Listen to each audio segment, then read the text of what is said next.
Dead meme. Hey guys, I'm going to make a very different video than what I typically make. I want to basically talk about the state of monetization of video games. So what I'm going to do is I'm just going to let one of the games that I play, I'm going to record it, let it run on the background. Like, I'm not that pretty, so, if I had something worth looking at, I'd show that. So we're just going to have a conversation. I'm going to ask some questions. I'm going to give you like my background, try to give you an idea of why I'm coming to some of the conclusions and ideas I have. If you want to respond in the comments, that's cool, or make a video and I could take a look at it. But I'm just going to jump right in. So I'm going to explain the world I grew up in. The world I grew up in, basically, Atari was the new big hit system. I was a pretty young guy when Atari came out. I think I was still in the single digits. So I didn't actually play it till I got closer to like 7 or 8. So video games were still pretty new, right? TVs were still enormous and weighed 3 million pounds.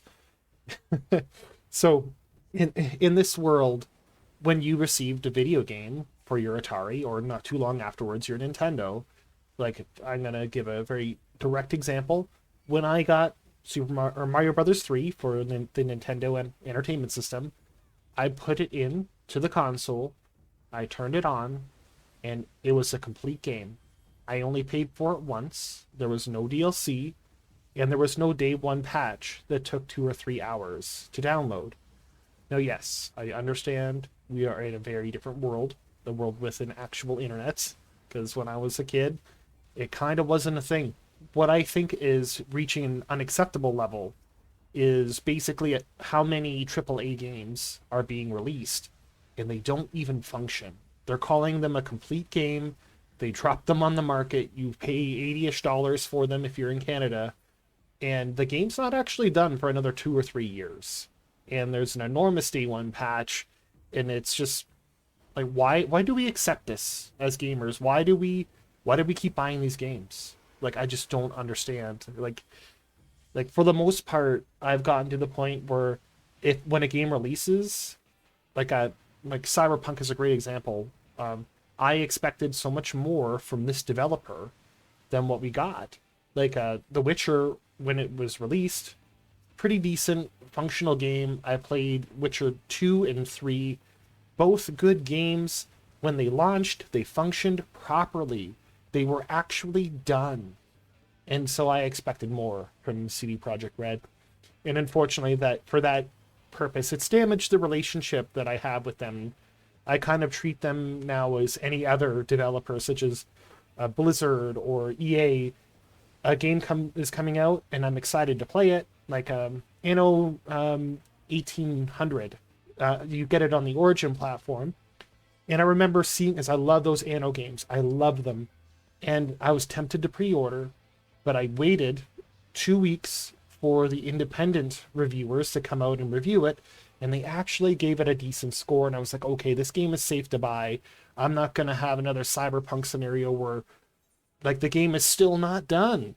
And I don't I don't understand why you sold it if you're not done. Like, imagine if I walked into a McDonald's and I put down my $10 and I asked for a Big Mac and I got like a hamburger patty and some ketchup. Like, that would be unacceptable. And I believe that in this scenario, this should also be considered unacceptable. This is an unacceptable behavior. Now, so I want to move on toward more long-term monetization. So I understand the free-to-play model. I'm about to rag on it a bit. I do like some free-to-play games. Like, I played League back in the day. I did enjoy it. Heroes of the Storm, I enjoyed it. I understand that they need to make their money. And so League is okay in their monetization. You don't really buy things that impact your character power, which is acceptable, as well as annoying, as you can't get some of these skins and whatnot that I know that I would like to get. When we see things like Diablo Immortal, the level of contamination that that game has caused to the market overall is so brutal. Like, everybody is doing that nonsense now. Like, these, like, some gacha games that I even play these, even though I'm ragging on them, like Brave Invictus for the Final Fantasy game. I like it, but I hate the currencies that are feels like it's designed to make it more complicated to understand how much money you're spending, how you actually progress. They're just, it feels like it's a system to bilk more money out of you. And I might be wrong, but that's the impression that I'm getting. So keep in mind, I grew up in an era of monetization was you went to your local Walmart or Zellers, which used to exist. You throw $60 down, you get your Mario Brothers 3, you plug it in, and it goes. Period. You don't spend money again. But I understand the world changes, right? And I do enjoy DLC for games. So let's talk about some successes when it comes to some of these games that have provided DLC. So I was a huge fan of Blizzard when I was a kid. Absolutely loved it. Like the Warcraft series, like the strategy games, StarCraft, all those. Like I was in love with those games. Like when I was a little kid, I wanted to work for Blizzard. I thought that would be the coolest thing in the world. But what they've become is, it's sad and it's gross what they've become. So what would have been great?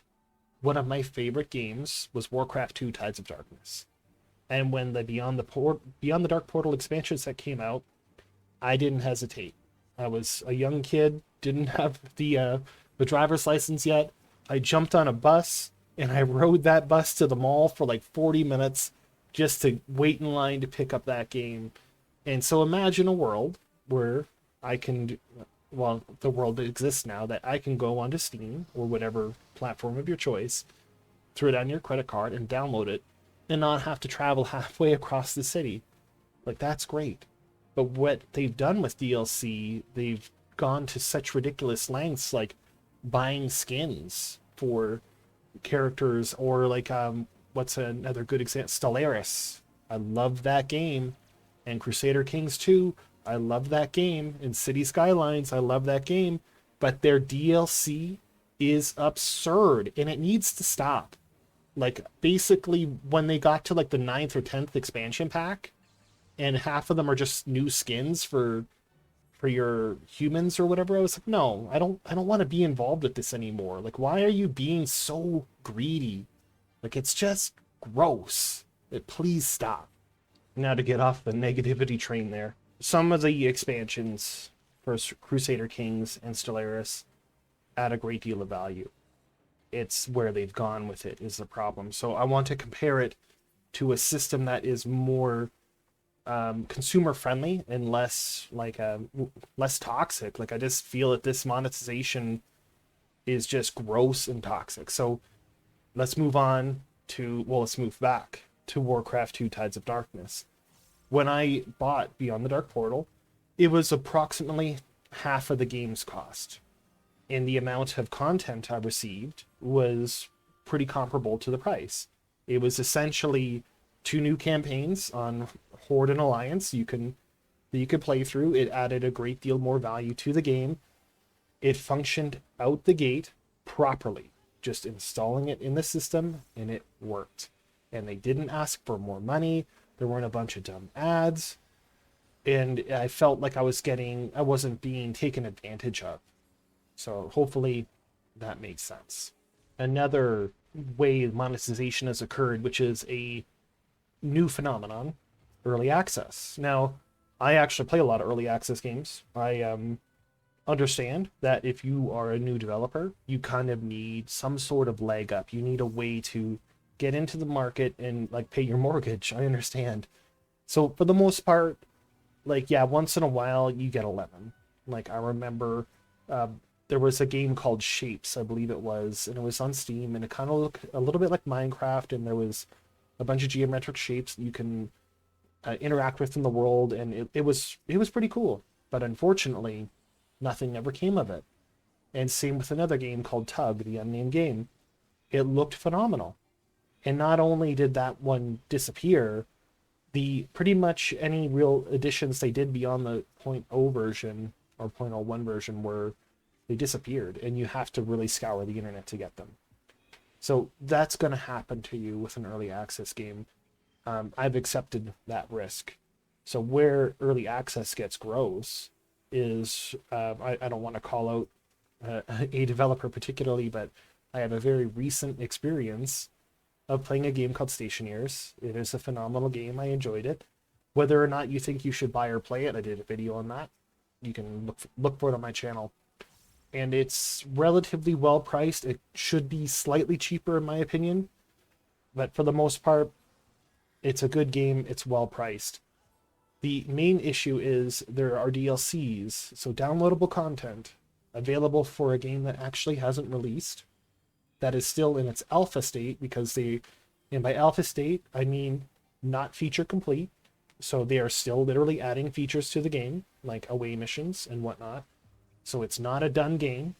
That is an alpha state by definition. So I know someone's going to type away furiously, some keyboard warrior somewhere, but by definition, if you have any background in software, you'll understand that that is an alpha state game, and you're releasing DLC for an early access alpha state game. That is scummy. So, I get it. It's tough to make it in this world. Like, I have a profession outside of YouTube, believe it or not, and you have to work hard for your money. And I believe it's the same for a software developer. Like, I work in construction. I'm an electrician, and everyone thinks that everything should be cheaper than what it is, and it should be done faster than what it's done. And everyone has their opinion. But as the consumer of the product, I feel that I have a right to review the way things are going. Maybe I'm lamenting a bygone era, but in my opinion, the real problem is there's a lot of companies that are publicly traded. So let's talk about the reality. I have a profession. I have money being stored up for my retirement. I have invested that money in publicly traded companies. I expect those publicly traded companies to turn a profit, right? I'm sure everybody does. It's only logical. So basically, some of these publicly traded companies are video game companies, and you can see as, like, when Blizzard became Activision Blizzard, that was when it went downhill. So, and I'm not saying that it's the publicly traded companies, it's several pressures. So they have the pressure to make money, and at the same time, gamers are not demanding a better quality product from these companies. We are tolerating this awful behavior. Like, we're going to pre-order this and you're going to get this skin. And I'm like, we got to stop doing that. We have to. Like, unless you want more Diablo Immortals, this is on us, right? We need to stop pre-ordering games. We need to basically tell these people that, I'm sorry, but your different motorcycle skin for your motorcycle and your Days Gone game is not enough to get me to pre-order. You're going to have to actually, like, build up a reputation, or you're going to have to wait for reviews to come out to say that you've made a good product. So, guys, this is our fault. We created this monster for the most part. Now, there are some other forces in there, and I can already hear you people typing away in the future that I'm an idiot or whatnot. It's just my opinion. So if you have something cogent to say, throw it down there, right? If you want to refute something I'm saying, great. You want to make a video to respond to me, that's cool too. This is just an opinion on how to solve that problem. Just to summarize, I think that we can get back to a world if we force these companies to cater to the gamers as opposed to a shareholder. Because when a company makes a good game, it makes money. Like, Blizzard Entertainment didn't, like, make money hand over fist, but they were a solvent company. They made good product for their consumer. It wasn't a toxic relationship like what we're seeing with today. And, like, I'm not just wanting to point out Blizzard. Like, EA is awful to their customers. Ubisoft is awful to their customers. Like, it's not just Blizzard. So as a whole, gamers need to stop pre-ordering games, and we need to basically tell companies that create DLC garbage to F off, because, it's ridiculous. Like, I love Crusader Kings. I love Stellaris. But when you want $11 for a skin pack for your silicoids or whatever, I'm sorry, but that's garbage. Garbage. Stop it. And you two gamers, stop it. Sorry to be so mean. But anyway, Thanks for showing up and hanging out. I'm gonna throw an ad at the end of this video. Sorry about that. It's just the nature of things, right? Everyone's got to get their money. But see you all again real soon. Hey guys, thanks for sticking to the end of the video here. So just fair warning, this next section, it's an ad. So if you want to hear it, I totally get it. You can totally move on, no grudge. So I'd like to talk about an affiliate program that's available for smaller YouTubers like me. Basically, YouTube can run an ad on a video I make, and I can not get any of that revenue because, you know, that seems fair, right? But, you know, rather than begrudging and complaining, I'd like to talk to you about Coffee Brand Coffee. I believe it's Jeremy Hambley's company. If that I'm saying it wrong, sorry. Basically, it's an affiliate program that allows me to sell coffee under a link so I can get some ad revenue for the channel, basically. And as we can see, the way the world behaves, at least the way corporate culture is these days, it feels like they're not in it to serve customers. They're in it to just be toxic and one up people on Twitter. And it's like, why you're a coffee company? Why are you behaving this way? It's like, I thought you were just supposed to sell product to people. Like, you know, I don't understand why it's gone this way. And I think we need to support companies that are just about providing a good product and a good service to people. So I've gotten my own. I do like it. It's a premium coffee. It's definitely better than your Folgers or your Maxwell House. It's up there with Van Hoot, which is one of my favorite coffees. And I like to throw a little bit of that carnation hot chocolate in there. Because it makes like a little mocha, you know, it's like poor man's mocha. But I'm gonna leave the affiliate link down in the description there if you want to help a little YouTuber out and do business like an American business and support a company that isn't millions of miles away, that's some corporate monster that doesn't actually like you. Uh, that's an option you've got. And of course, if you guys know of any other affiliate programs, and if you want to throw that in there just to so I can check them out, right? There's better options for me. Thanks for sticking it out. See you all again real soon.